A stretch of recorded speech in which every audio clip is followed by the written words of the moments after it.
సమస్యలన్నీ కూడా నోట్ చేసుకోవడం జరిగింది అధ్యక్ష. డాక్టర్ చిట్టెం పర్ణికారెడ్డి గారు.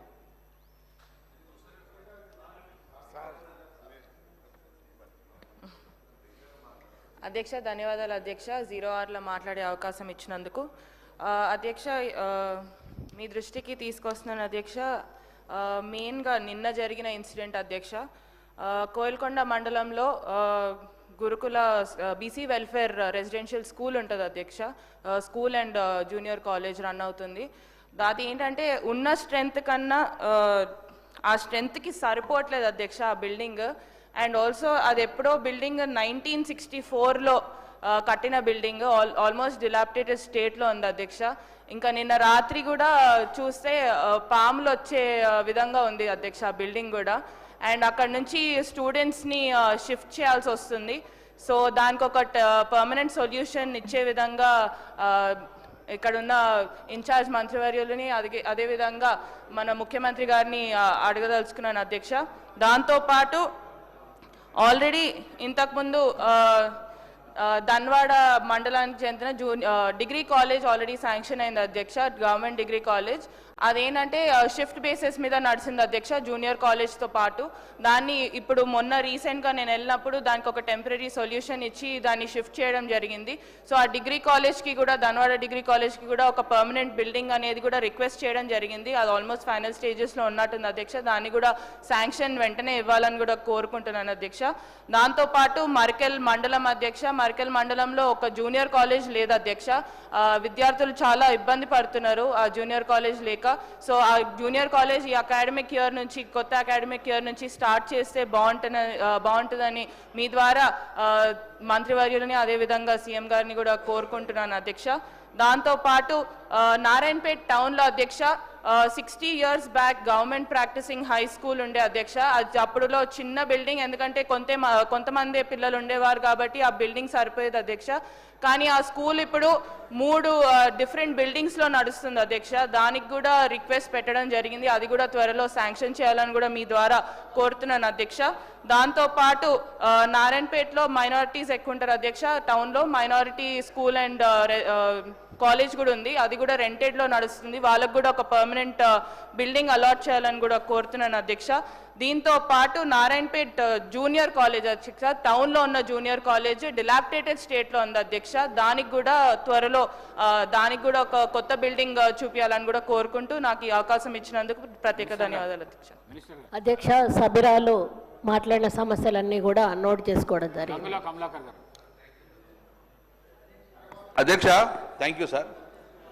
అధ్యక్ష ఒక్కసారి తమరు గమనించాలి, ఈరోజు హౌస్లో 0 hourలో ఈ ప్రభుత్వాన్ని వేడుకున్న ఎక్కువ సంఖ్య ఎమ్మెల్యేలు అందరూ కూడా సాగునీటికి ఇబ్బంది, తాగునీటి ఇబ్బంది, మా రైతుల పంట పొలాలు ఎండిపోతున్నాయని చెప్పేసి ఈరోజు తమను ముందు ప్రభుత్వాన్ని విన్నవించుకున్నారు అధ్యక్ష. గత 10 సంవత్సరాల్లో కేసీఆర్ ప్రభుత్వంలో ఏ రోజు ఇలాంటి క్వశ్చన్ రాలే అధ్యక్ష. కాబట్టి ఇది ఒక క్వశ్చన్ అధ్యక్ష.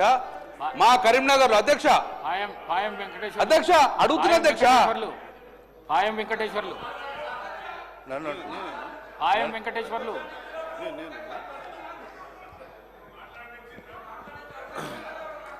మాట్లాడే అవకాశం కల్పించినందుకు ముందుగా ధన్యవాదాలు అధ్యక్ష. నా నియోజకవర్గం పెనపాక నియోజకవర్గం పూర్తిగా ఏజెన్సీ ప్రాంతం అధ్యక్ష. నా నియోజకవర్గంలో 7 మండలాలు ఉంటే 4 మండలాలు బోర్గంపాడు, అశ్వాపురం, మనుగూరు, పెనపాక 4 మండలాలు కూడా గోదావరి పరివాహక ప్రాంతంలో ఉన్నటువంటి ప్రాంతం. ఈ గోదావరి వరద ముంపుకు పెనపాక నియోజకవర్గంలో మరి అనేక గ్రామాల్లో వందలాది కుటుంబాలు ప్రతి సంవత్సరం కూడా ఈ గోదావరి వరద ముంపు గురయ్యి ఆస్తి నష్టం, ప్రాణ నష్టం, అదేవిధంగా పంటల నష్టం కూడా జరుగుతూ ఉంది అధ్యక్ష.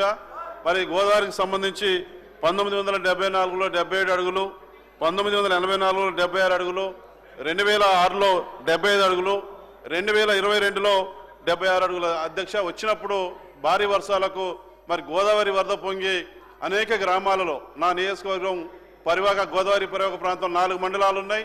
4 మండలాలు ఉన్నటువంటి అనేక గ్రామాలలో వందల కుటుంబాలు ఆర్థికంగా నష్టపోయారు, ప్రాణ నష్టం జరిగింది. అదే కాకుండా పంటల నష్టం కూడా జరిగే ప్రతి సంవత్సరం కూడా ఈ రకంగా ఇబ్బందులకు గురవుతూ ఉన్నారు. 2022లో మరి భారీ వర్షాలకు ఆనాటి ముఖ్యమంత్రి గౌరవనీయులు కేసీఆర్ గారు భద్రాచలం జూలై 17వ తారీఖున వచ్చిన సందర్భంలో ప్రకటన చేశారు అధ్యక్ష ప్రెస్ మీట్లో. మరి గోదావరి కరకట్ట కడతాము, మరి మెరగ ప్రాంతాల్లో ఇంటి స్థలాలు ఇస్తాము, ఇల్లు కూడా కట్టిస్తామని చెప్పినారు. 1000 కోట్లు ప్రకటన చేసినారు ఆనాటి ముఖ్యమంత్రి గారు. మరి ప్రకటనగానే మిగిలింది తప్ప సమస్య పరిష్కారం కాలేదు అధ్యక్ష. మరి గ్రామాలకు వెళ్ళినప్పుడు ఎన్నికల ముందు అడిగారు, గ్రామాలకు వెళ్ళినప్పుడు కూడా ఈ గోదావరి పరివాహక ప్రాంత ప్రజలు నన్ను అడుగుతా ఉన్నారు, మెరగ ప్రాంతాలకు మమ్మల్ని తరలించండి, ఇంటి స్థలాలు ఇవ్వండి, ఇల్లు కట్టించండి, మరి శాశ్వత పరిష్కారం కావాలని మరి కోరుకుంటా ఉన్నారు. మరి మెరగ ప్రాంతంలో గోదావరి పరివాహక ప్రాంతంలో ప్రతి సంవత్సరం వచ్చే వరదలకు ఎవరైతే 100 కుటుంబాలు గోదావరి బారిన పడి మరి నష్టపోతా ఉన్నారో, ఇబ్బంది జరుగుతూ ఉందో వారందరికీ కూడా మెరగ ప్రాంతాలు ఇంటి స్థలాలు చూపెట్టాలి, ఇల్లు కూడా ఇంధన మిల్లు కూడా కట్టించాలని నేను కోరుతా ఉన్నాను అధ్యక్ష. దాంతోపాటు కరకట్ట నిర్మాణానికి సంబంధించి ఉమ్మడి ఆంధ్రప్రదేశ్ రాష్ట్రంలో ఆనాటి ముఖ్యమంత్రి వైఎస్ రాజశేఖర రెడ్డి గారు ఉన్నప్పుడు కూడా మా బూరుగుంపాడు పెనుపక ప్రాంతానికి మరి కరకట్ట కట్టడానికి కూడా 100 కోట్లు మంజూరు చేయించారు అధ్యక్ష. మా తర్వాత వచ్చినటువంటి గవర్నమెంట్ పట్టించుకోవడం వల్ల ఆ నిధులు కూడా వెనక తిరిగిపోయినాయి.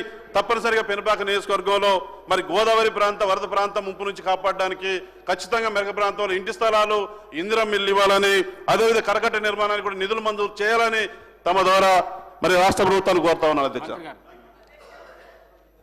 అధ్యక్ష, గౌరవ సభ్యులు చెప్పింది నోట్ చేసుకోవడం జరిగింది అధ్యక్ష. ప్రశ్నకు పరిమితం కాండి. ప్రశ్నకు సార్, కాకతీయ కెనాల్ ద్వారా ఇప్పుడు కరీంనగర్ జిల్లాకు వచ్చే నీళ్లు ఎల్ఎండికి వస్తాయి అధ్యక్ష. అక్కడ క్రాస్ రెగ్యులేటర్ 116 కాడ క్రాస్ రెగ్యులేటర్ కాడ D86, D86, D89 ఈ 3 డిస్ట్రిబ్యూటర్కు నీళ్ళు అందాలి అధ్యక్ష. అధికారుల సమన్వయ లోపంతో ఒకవైపు 86, 83 కొన్న పంటలు పండుతున్నాయి, 89 మా కాన్స్టిట్యూషన్ లోపల పంటలు ఎండుతున్నాయి అధ్యక్ష. దయచేసి ప్రభుత్వం వెనువెంటనే ఎండిపోయిన పొలాలకు నీళ్లు ఇస్తే లాభం లేదు అధ్యక్ష. ఈ రోజు ఒక 2 తడులు నీళ్లు ఇచ్చేది కాబట్టి తమ ద్వారా ప్రభుత్వం వెంటనే స్పందించి అధికారులను సమన్వయం చేసుకొని తెలంగాణ రైతులందరికీ కూడా మా 89, 94 కెనాల్లో డిస్ట్రిబ్యూటర్కు వాటికి పంటలు ఎండుతున్నాయి కాబట్టి వెనువెంటనే నీళ్ళు ఇచ్చి పంటలను ఆదుకోవాలని చెప్పి మీరు ప్రభుత్వాన్ని ఆదేశించాలని మీ ద్వారా కోరుకుంటారు అధ్యక్ష. Thank you very much. మంత్రి గారు అధ్యక్ష, గౌరవ సభ్యులు చెప్పింది నోట్ చేసుకుంటున్నారు. సూర్యనారాయణ గారు.